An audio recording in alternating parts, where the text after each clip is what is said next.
fazer isso a igreja deve, aguardando o quê? Verso 13, a bendita esperança e a manifestação da glória do nosso grande Deus e Salvador Cristo Jesus. Está falando de quê aqui o verso 13? Da segunda vinda de Cristo. Nós temos que fazer isso aguardando a bendita esperança. Como está na versão do irmão? Verso 13. Enquanto aguardamos a bendita esperança. E o glorioso retorno de nosso grande Deus e Salvador Jesus Cristo. Então, a igreja tem que viver aguardando a segunda vinda de Jesus Cristo. Meus irmãos, enquanto o mundo está ensinando as pessoas a se programarem apenas na terra, não é? A terem uma vida na terra somente, essa visão de mundo apenas material, a Bíblia nos ensina a viver aqui na terra, mas com os olhos na glória celeste que vai se manifestar. O cristão tem que viver aqui na terra, não é aguardando as coisas do mundo em primeiro lugar, não. Nós aguardamos algumas coisas que Deus tem para nós aqui, isso é um fato. Porém, a maior esperança da igreja não é material, no sentido de receber algo via celeste, mas também via terra. Não é algo terreno, é algo absolutamente celestial, porque a Bíblia fala que Jesus Cristo, Ele vem buscar a sua igreja, e quando Ele vier buscar a igreja, a Bíblia fala que nós vamos nos encontrar com o nosso Cristo. Amém. E nós estaremos com Ele, eu creio, por todo sempre. É isso que a gente tem que estar aguardando. Tem cristão às vezes que está triste por causa de uma coisa que não aconteceu aqui na terra, de uma bênção que não ele recebeu. Meus irmãos, nós ficamos às vezes tristes por uma coisa que não acontece. Porém, tristeza nenhuma pode superar a alegria da salvação que é prometida ao cristão, e Jesus Cristo está só esperando o Pai mandar Ele, e Ele voltará.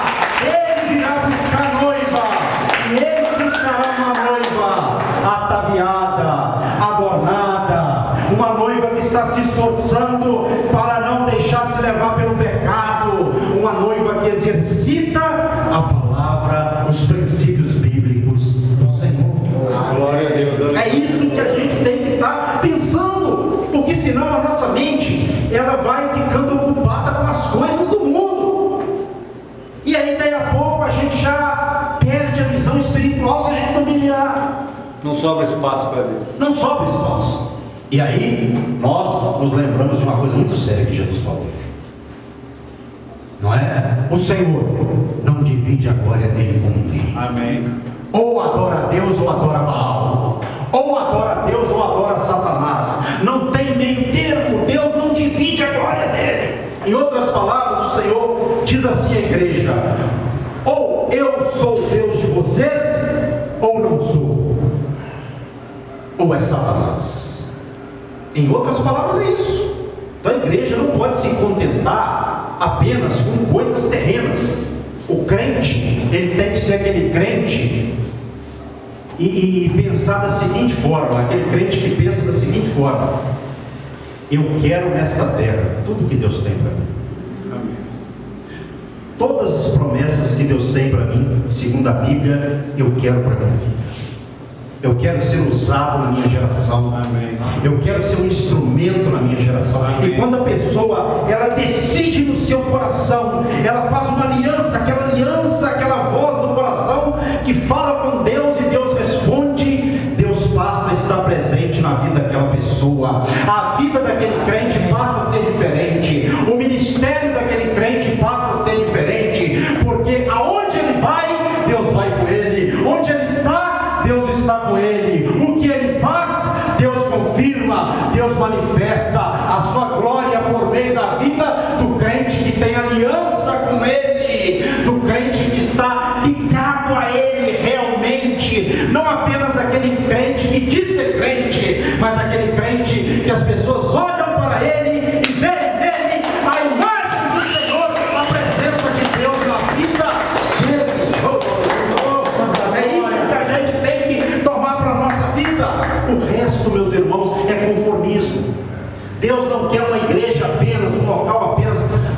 somos a igreja, Deus se agrada de nós, mas Ele quer mais. A vida do crente, eu costumo dizer que é um processo. E se é um processo, tem começo, meio e fim. Então o crente não pode começar e deixar de desenvolver a salvação da forma de como a Bíblia fala. Ele não pode se contentar com coisas que Deus não quer que ele se satisfaça com essas coisas. Eu não estou falando aqui agora de dinheiro, de coisa material. Isso também faz parte. Porém, eu falo aqui mais agora, voltando-me para a área espiritual. Por exemplo, o irmão falou aqui, eu até dei essa instrução outro dia, porque é realidade, né? Se Deus pode te usar não apenas para cantar e pregar, mas também para curar e fazer maravilhas, oh, aleluia! Meus irmãos, quando a gente está fazendo a obra de Deus e Deus manifesta por meio do ministério da gente, a gente fica avivado. A gente fica pensando, oh, glória a Deus, esse é o Deus da palavra, é o Deus que eu sirvo, é o Deus de sinais, é o Deus de poder, é o Deus que responde.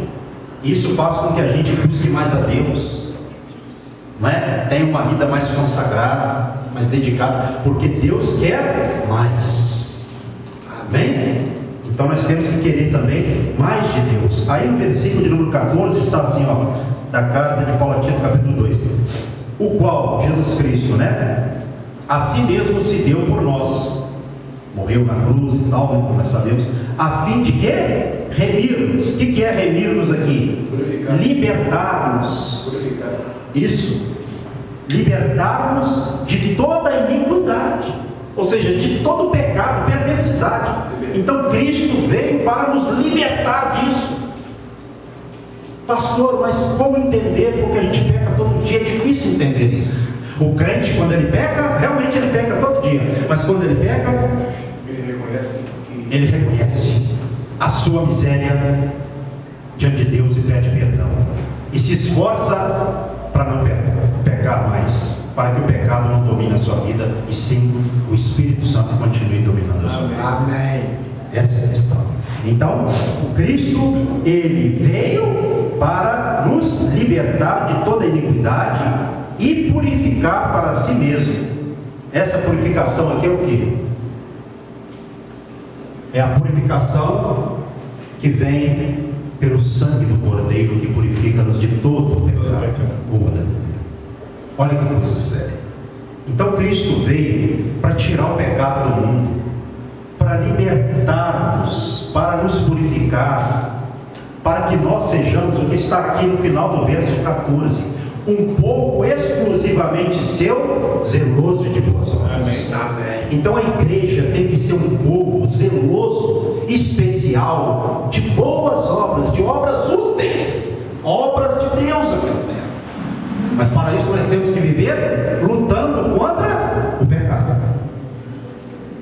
Porque se Ele nos separou do mundo para que nós sejamos usados, sejamos seu povo, nós não podemos concordar com os moldes do mundo, os princípios do mundo, porque nós já temos os princípios de Deus imprimidos em nossos corações. Amém.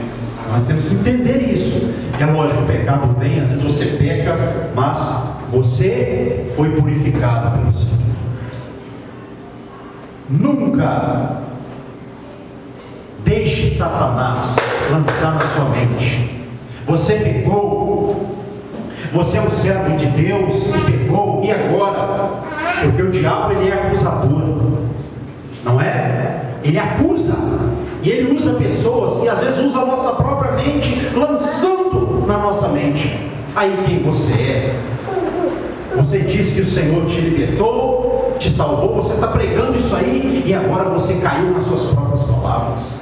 Quando isso acontecer, o acusador vier para te acusar, você diga a ele: realmente eu pequei, mas aquele que é poderoso para me purificar diante de Deus me purificou, e eu te repreendo, Satanás, porque você sim já está sentenciado ao lago de fogo e enxofre, mas eu sou purificado pelo sangue de Jesus Cristo, que purifica-nos de todo pecado. Aleluia! Porque, irmãos, o que mais tem é pessoas para nos acusar, pessoas pessoas esperando a gente cometer um vacilo para nos acusar. Os detetives do diabo. A gente tem que vigiar isso aí, não é? E agora, para encerrar, então nós somos, só trabalhando mais um pouquinho aí, um povo exclusivamente de Deus. O que significa isso? Exclusivamente de Cristo, de Deus. Um povo exclusivo. Ou seja, só de Deus. Isso. Um povo só de Deus. É só de Deus. É importante a gente entender isso. Cada um de nós pertence a Deus. Amém por isso. E se pertence a Deus, Deus não divide o povo dele com ninguém, a sua glória. Então, nós temos que entender isso. Nós somos de Deus. É só para Deus. Nós somos um povo exclusivo. O que é uma coisa exclusiva? É de uma pessoa só e de mais ninguém. Amém. Agora, para isso acontecer, nós temos que ter uma vida, no medida possível, consagrada. Não é? Então tem que vigiar. Para ser povo exclusivo de Deus, tem que ser também zeloso. O que é zeloso? É aquele cuidado fervoroso. Já viu aquela pessoa com cuidado, zelo? Aquele zelo fervoroso pelas coisas de Deus? O cristão tem que ser assim. Tem que vigiar, porque às vezes o diabo levanta alguém para falar assim: nossa, você é daqueles crentes enjoados? Nossa, tem crente que pela madrugada é um nojo. Você não é assim não, né? Aí você, de repente, não vigiando, fala: não sou assim não sou desses crentes aí não. Aí depois a pessoa começa: então quer dizer que você gosta de uma balada também e tal, uma cervejinha. Então se você não é fervoroso, então tem que vigiar com isso. Nem sempre, mas em muitas situações, o que está por trás, por escrever, você é daqueles crentes nojentos, não é? Que fica falando, não vou pagar não, é pior uma delas.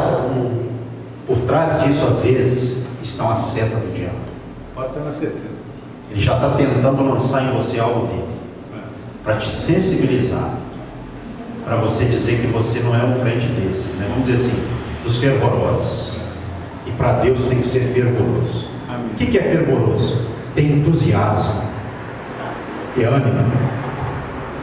Irmão, o que Deus colocou no teu coração foi Deus, né? Guarde isso. Isso é uma coisa muito preciosa. Guarde isso com todo o zelo do seu coração e da sua alma. E abra mão de tudo que for necessário, porque o de Deus é melhor. Amém. Pode parecer que não, mas é o melhor. Amém. Bem? Então isso é muito interessante. Para finalizar, verso 15. Dize estas coisas, Paulo dizendo a Tito. Exorta, quer dizer, anima, né? E repreende. Repreender aqui é combater o mal. Também com toda a autoridade. Ninguém te despreze. Então, Tito deveria ou devia fazer isso com toda a autoridade. Ele devia fazer isso animando, porque um pastor, ele tem que animar a igreja, irmãos. Tem que proceder dos lábios dele palavras de entusiasmo, fervor, ânimo, encorajamento. Então, a palavra exortação aqui segue nessa linha. Agora também está escrito aqui a palavra repreensão, ou seja, combater todo tipo de mal, porque o diabo às vezes ele levanta alguém para falar: não, esse pastor está errado, não é assim não. Às vezes isso acontece quando é num sentido, como eu estou falando aqui, que Paulo orientou a Tito. Por isso que ele disse: você faça isso, exorta, repreende, e repreende também com toda a autoridade. Ninguém te despreza. Tito, não deixe ninguém te desprezar. Faça isso com autoridade, dedicação, diligência, porque você sabe que isso é certo. Se você sabe que uma coisa é correta, que Deus te mandou fazer, faça com dedicação e cuidado, porque o diabo vai enviar pessoas para te tirar de cabeça. Mas isso é pai mesmo. Porque o que o diabo quer fazer? Uma tática forte dele. Quando alguém se levanta no fervor para fazer a obra de Deus, ele vai tentar desanimar. E às vezes, ele pode usar uma pessoa até da igreja, que às vezes não esteja vigiando, para desanimar o outro. Então o cristão tem que estar atento. Por isso que ele tem que conhecer a verdade, para saber o que ele está fazendo, e fazer com determinação, dedicação, sem recuar. E se alguém se levantar para ser contra, ele deve combater esse mal que vem para poder chocar, sugar, vem para ser uma coisa de encontro ao avivamento de Deus ou à vontade de Deus. Não é? Então nós temos que ter cuidado com relação a isso. Amém?